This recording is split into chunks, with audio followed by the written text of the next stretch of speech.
Estos dos conceptos, repito, junto con los de materia y forma, son fundamentales para explicar el movimiento, que por cierto son términos paralelos. La materia tiene que ver con la potencia, porque la materia puede llegar a ser cualquier cosa, bueno, no cualquier cosa, pero puede llegar a ser muchas cosas y decimos que está en potencia. Ejemplo, un trozo de madera es en potencia muchas cosas, una silla, una mesa, un bastón, un cenicero, etc. Mientras que la forma tiene que ver con el acto, porque esa materia deja de poder ser y ya es algo cuando llega la forma y por tanto ya es algo en acto. Así pues, la materia tiene que ver con la potencia y la forma tiene que ver con el acto. Aquí lo complicado, lo difícil desde un punto de vista un poco estricto es dar una definición del movimiento. Es decir, intentar definirlo. Aristóteles viene a decir más o menos que el movimiento es el acto de lo que está en potencia en cuanto que está en potencia. Claro, esta definición pues nos puede dejar así un poco fríos, y es que no es fácil comprender la esencia del movimiento, porque realmente no es ni acto ni potencia, sino una especie de acto incompleto, si queréis. Es la actualización de lo que está en potencia mientras sigue estando en potencia. Bueno, hay una fórmula que no es de Aristóteles, pero que es un poco la que mejor nos puede ayudar a entender lo que estamos tratando de decir.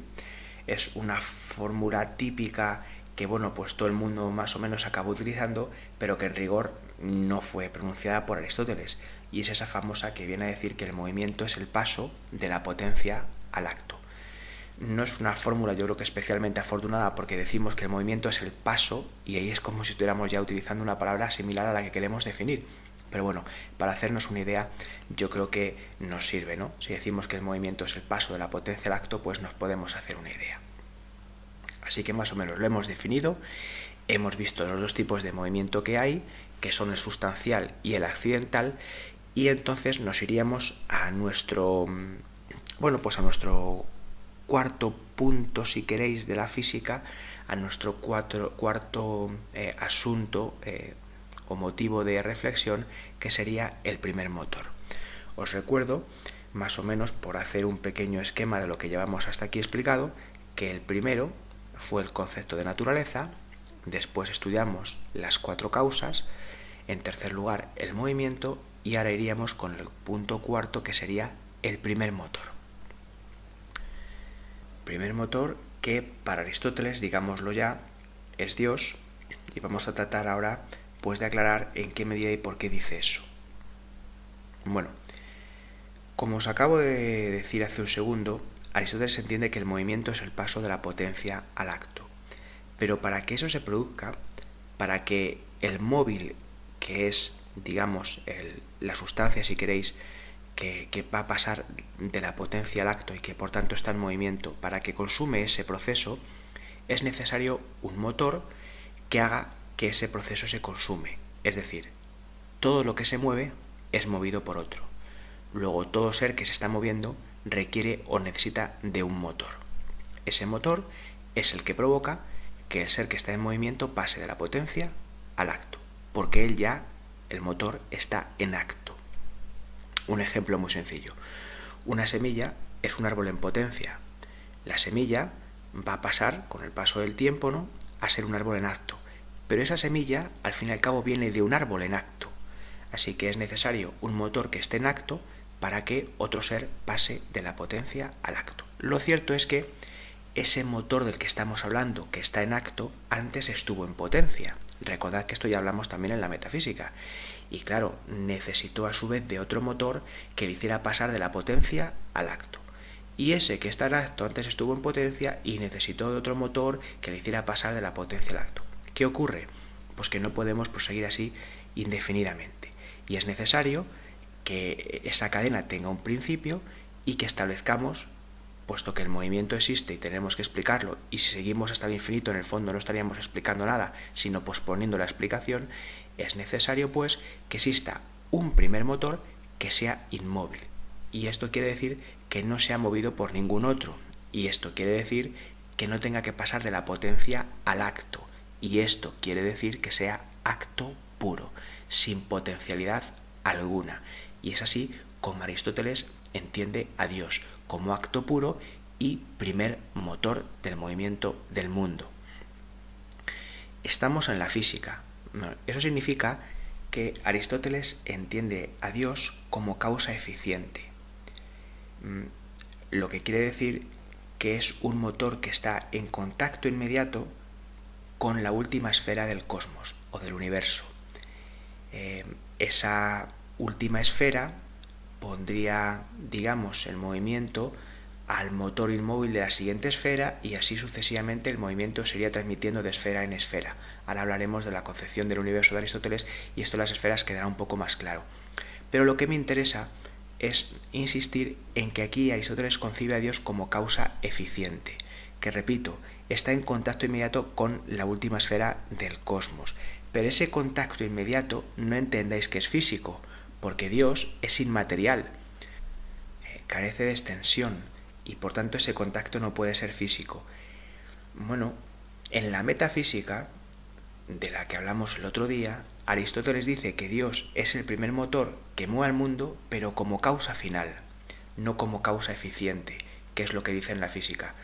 En la metafísica dice que Dios mueve al mundo como objeto de amor o de deseo, causa final.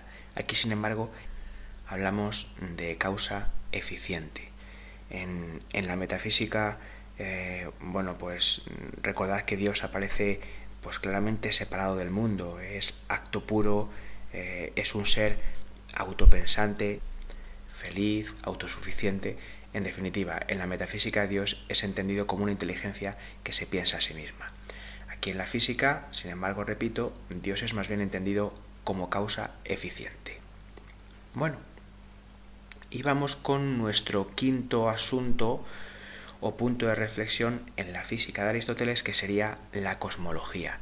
Bueno, vamos a intentar explicar un poco cómo es la concepción del universo que tiene Aristóteles. Por encima, lógicamente, tampoco vamos a entretenernos ya demasiado, simplemente dar unos apuntes básicos que nos puedan servir como punto de referencia.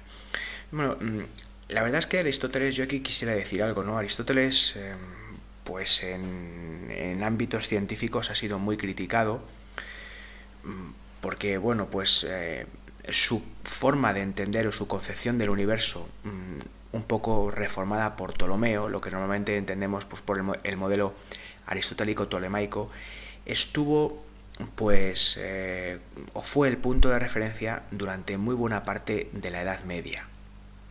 Eso es indiscutible. Y en cierto modo ese punto de referencia que significó este modelo pues taponó, impidió el desarrollo de nuevas posturas científicas, de nuevos planteamientos, y hubo que esperar pues hasta el siglo XV, incluso siglo XVI, para que definitivamente la física de Aristóteles y su concepción del universo se viniese abajo definitivamente y surgiera un nuevo modelo que acabaría desembocando en el nuevo paradigma mecanicista que culmina con Newton. Bueno, yo creo que a Aristóteles pues se le puede criticar, como a todo el mundo se le puede criticar, pero tengamos en cuenta que Aristóteles al fin y al cabo lo que hizo fue dar una visión del universo con las armas que tenía, entre comillas. Es evidente que se equivocó, pero su concepción del universo, bueno, pues interesaba desde el punto de vista ideológico, porque la Tierra estaba en el centro, éramos el punto de referencia, el centro de la creación, si queréis, y bueno, y por eso y por otras muchas razones tardó mucho tiempo en ser superada. A mí lo único que no me parece bien, y yo no suelo tomar partido nunca e intentaré no hacerlo, pero aquí sí quiero decir esto, es que desde ciertos ámbitos científicos, ni mucho menos desde todos, pero sí desde algunos, he oído críticas bastante duras a Aristóteles y no me parece justo, por la sencilla razón de que cada filósofo es hijo de su tiempo.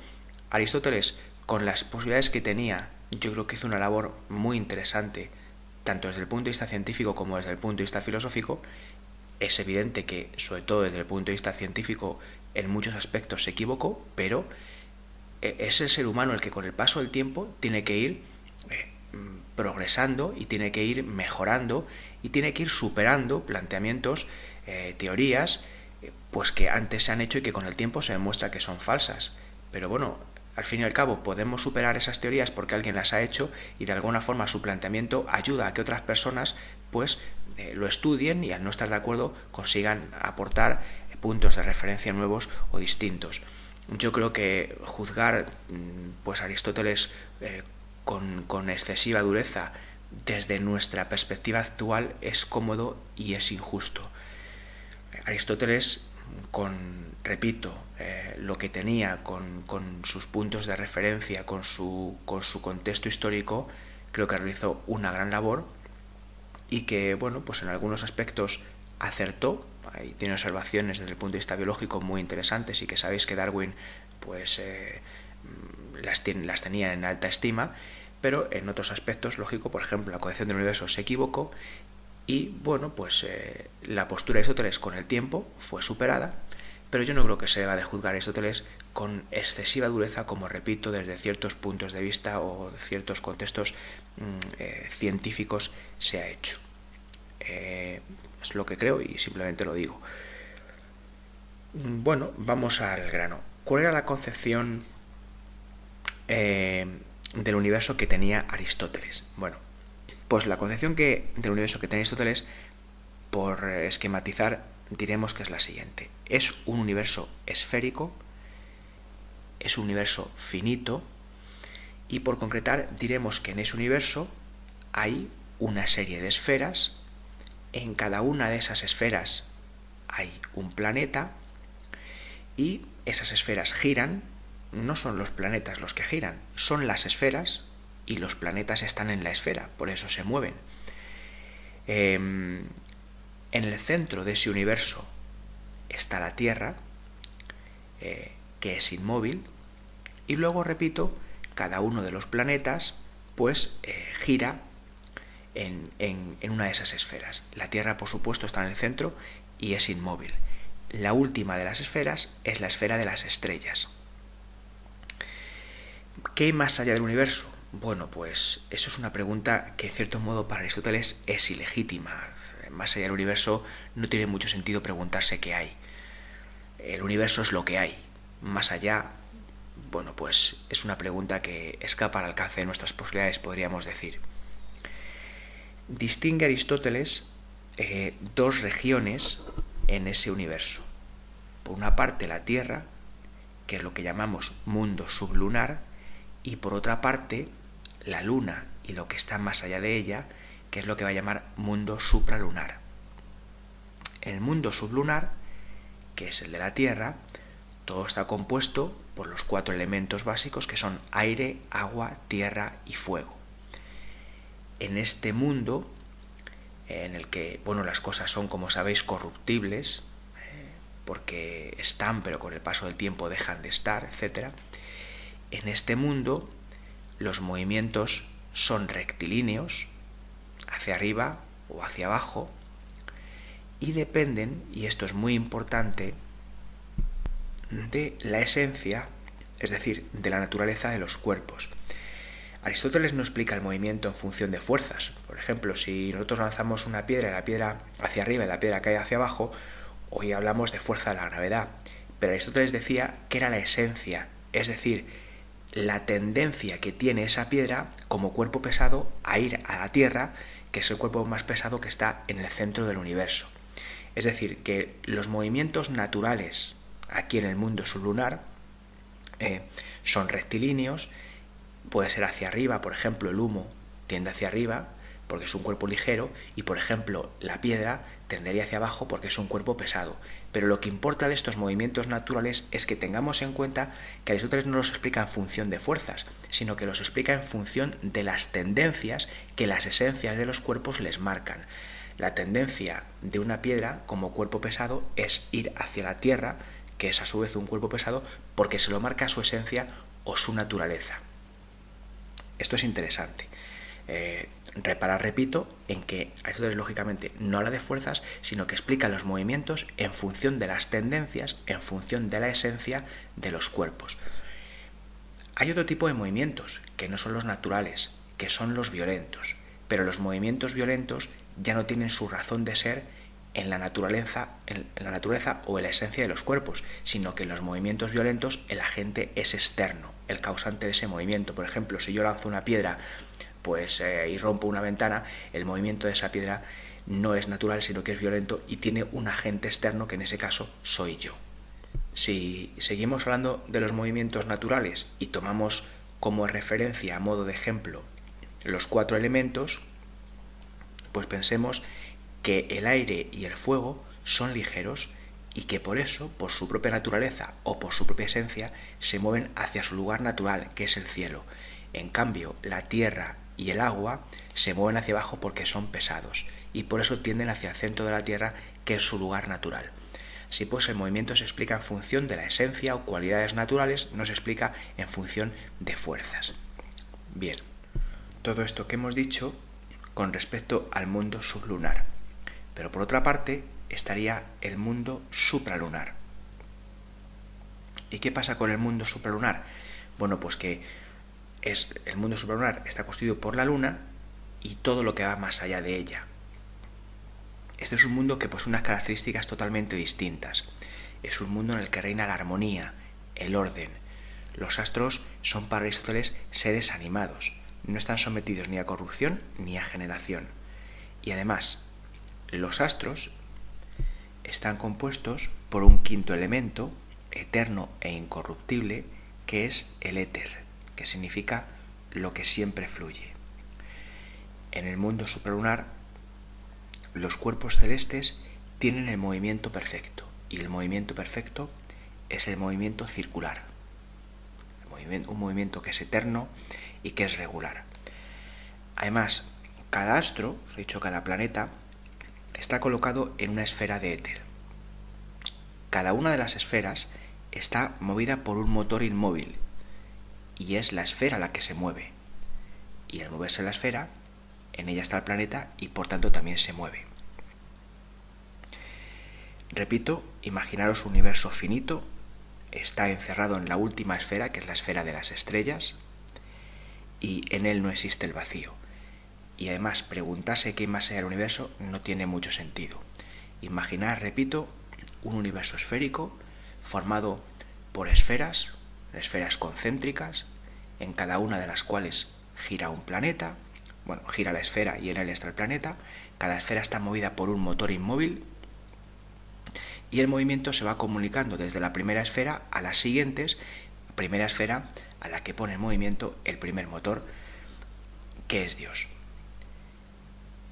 En el centro de ese universo estaría la Tierra, como os he dicho antes, inmóvil, la Luna, Mercurio, Venus, Sol, Marte, Júpiter, Saturno, las estrellas, cada uno en una esfera distinta. Así pues, en cierto modo, podría afirmar que Aristóteles tiene una cierta concepción jerárquica del universo, porque en primer lugar estarían los seres inmateriales e inmóviles, que son el primer motor y los motores inmóviles de cada una de las esferas. Luego estarían los seres materiales, pero incorruptibles y eternos, que son el primer cielo, las esferas de los astros y los astros. Todos ellos estarían compuestos del quinto elemento, del éter. Y esto sería el mundo supralunar. Y luego estaría el mundo sublunar, que serían los seres corruptibles compuestos de los 4 elementos. Bien. Y a modo de resumen, o recapitulando, ¿qué características podríamos establecer, así a modo de resumen, de la cosmología de Aristóteles? Bueno, pues en primer lugar, en función de lo que hemos dicho, habría que comentar que la cosmología de Aristóteles es una cosmología esencialista. ¿Por qué es una cosmología esencialista? Pues porque recordad que en el fondo las explicaciones apelan a la esencia o a las cualidades de los seres. Cuando hablamos del movimiento, decíamos que Aristóteles no hablaba de fuerzas, sino que hablaba de las tendencias de los seres naturales relacionadas con su esencia o con su naturaleza. Es decir, que las explicaciones apelan a la naturaleza o a la esencia, que son cualidades inmanentes en los cuerpos físicos. Por otra parte, esa cosmología es teleológica. ¿Por qué? Bueno, pues porque el concepto de finalidad es también fundamental para explicar el porqué de las cosas, el porqué de esos procesos. En Aristóteles todo cambia porque en el fondo todo tiene un fin, todo tiende a una meta, a un objetivo. Los seres naturales están en constante proceso y desarrollo porque buscan alcanzar su perfección, buscan alcanzar su meta o su fin. También el hombre. En el caso del hombre, la perfección o su meta es la felicidad. Así pues, para explicar por qué pasan las cosas, por qué el universo funciona como funciona, tenemos que recurrir al concepto de teleología, que es el de finalidad, y decir que los procesos explican por qué todos los seres cambian buscando su desarrollo, su perfección, el alcanzar una meta, un objetivo. Al mismo tiempo, podemos decir que la cosmología de Aristóteles es heterogénea. ¿Por qué heterogénea? Pues porque establece una clara distinción entre, pues, podemos decir dos mundos, o podemos decir dos ámbitos o dos regiones claramente diferenciadas. Por una parte lo que es el mundo sublunar y por otra parte el mundo supralunar. Y lo que tiene que ver con lo de abajo no tiene nada que ver con lo de arriba. Ni los movimientos son iguales, ni las características de los cuerpos son iguales. En definitiva, son dos regiones heterogéneas porque ni están compuestas de lo mismo, ni los movimientos en ellas son iguales, ni tienen mucho que ver la una con la otra. Claro, repito, esto tampoco deberíamos identificarlo con el dualismo del que habla Platón, mundo sensible, mundo inteligible. Sabéis que estamos hablando de otra cosa. Aquí Aristóteles simplemente nos está exponiendo su concepción del universo, nada más. Y está claro que distingue dos regiones que tienen poco que ver la una con la otra. De ahí que hablemos de heterogeneidad y no de homogeneidad. Ya veréis que, bueno, pues cuando este paradigma basado en la física de Aristóteles, que en cierto modo podríamos llamar paradigma greco-medieval, sea sustituido a partir del Renacimiento, cuando lleguen gente como Copérnico, Galileo y luego Newton, veréis que esa heterogeneidad se va a acabar.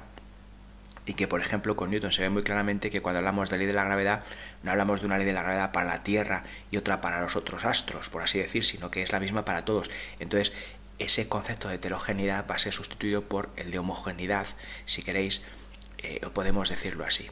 Ese paradigma greco-medieval o aristotélico-tolemaico, que será sustituido a partir del Renacimiento por otro paradigma que desembocará en lo que luego es el mecanicismo. Esto es interesante porque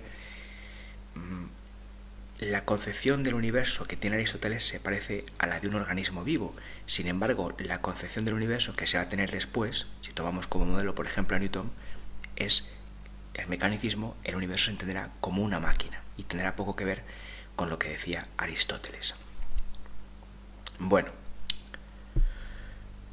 y con esto vamos a ir concluyendo la exposición de la física de Aristóteles.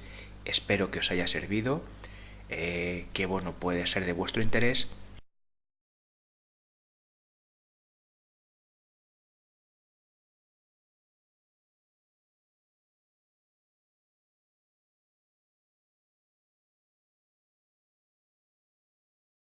Una silla, una mesa, un bastón, un cenicero, etc.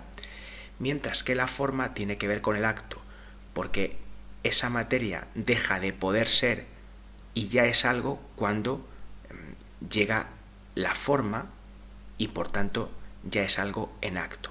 Así pues, la materia tiene que ver con la potencia y la forma tiene que ver con el acto.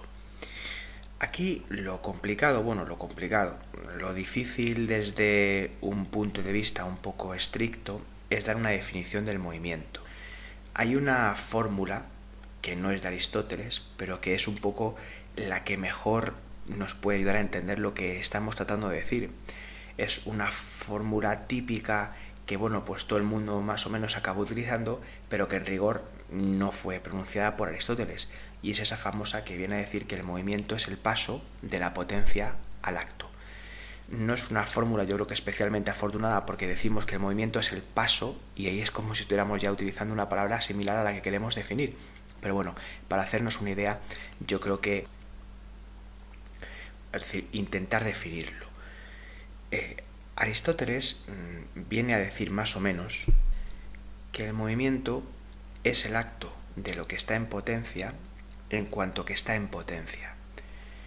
Claro, esta definición pues, nos puede dejar así un poco fríos, y es que no es fácil comprender la esencia del movimiento, porque realmente no es ni acto ni potencia, sino una especie de acto incompleto, si queréis. Es la actualización de lo que está en potencia mientras sigue estando en potencia. Bueno,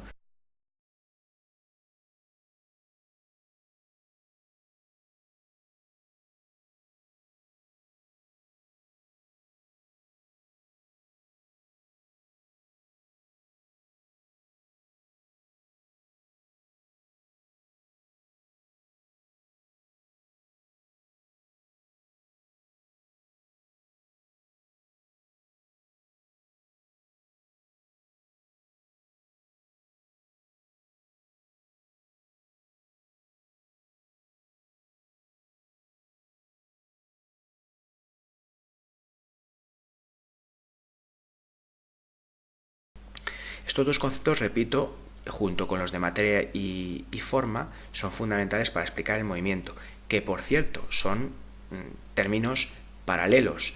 La materia tiene que ver con la potencia, porque la materia puede llegar a ser cualquier cosa, bueno, no cualquier cosa, pero puede llegar a ser muchas cosas y decimos que está en potencia. Ejemplo, un trozo de madera es en potencia muchas cosas.